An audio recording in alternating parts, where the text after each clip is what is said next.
Tuan-puan kena faham 7 asas sebelum tuan-puan nak mula simpan emas.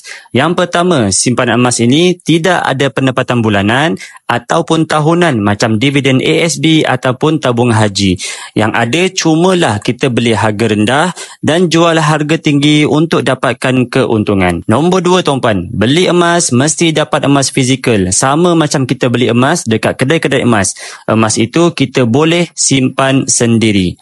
Okey, yang ketiga, emas ini sesuai untuk simpanan jangka masa panjang, sekurang-kurangnya 2 tahun dan ke atas. Emas ni tuan-puan tak sesuai dibeli dengan duit yang digunakan untuk waktu yang terdekat. Nombor 4, harga emas confirm akan naik untuk tempoh masa yang panjang disebabkan oleh kuasa beli duit kertas yang confirm akan merosot dari tahun ke tahun.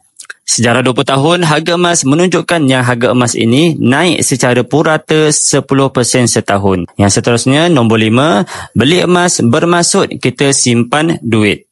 Beli emas, duit kita tak habis tuan-puan.